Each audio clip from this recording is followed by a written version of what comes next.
बाबा, हं? आज येताना बासुंदी घेऊन या ना. अगं, कालच आपण आईचा वाढदिवस होता म्हणून आणली होती ना.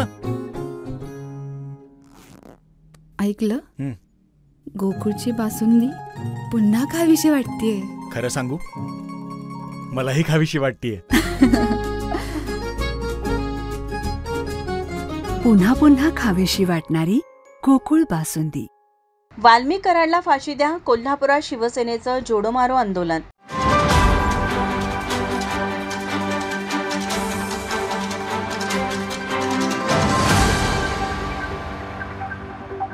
बीड जिल्ह्यातील मसाजोगचे सरपंच संतोष देशमुख यांच्या निर्गुण हत्या प्रकरणाने संपूर्ण महाराष्ट्र हादरला आहे. या हत्येतील मुख्य आरोपी वाल्मिक कराड आणि त्याच्या साथीदारांचे फोटो सोशल मीडियावर व्हायरल झाल्यानंतर राज्यभरात संतापाची लाट उसळली आहे.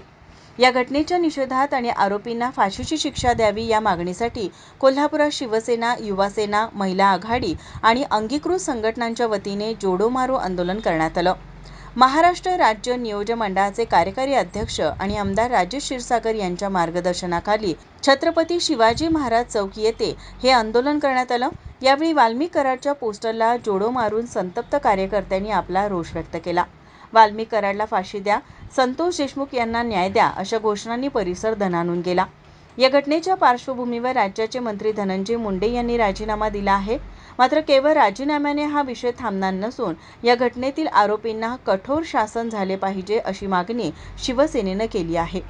यावेळी जिल्हाप्रमुख सुजित चव्हाण, शहर प्रमुख रणजित जाधव, उपजिल्हाप्रमुख रमेश खाडे, तुकाराम साळोखे, किशोर घाडगे, रणजित मंडलिक, दीपक चव्हाण, दुर्गेश लिंगरज, अंकुश निपाणीकर, निलेश गायकवाड यांच्यासह शिवसेना, युवासेना, महिला आघाडी व अंगीकृत संघटना पदाधिकारी व शिवसैनिक मोठ्या संख्येनं उपस्थित होते. माझा महाराष्ट्र न्यूज, कोल्हापूर.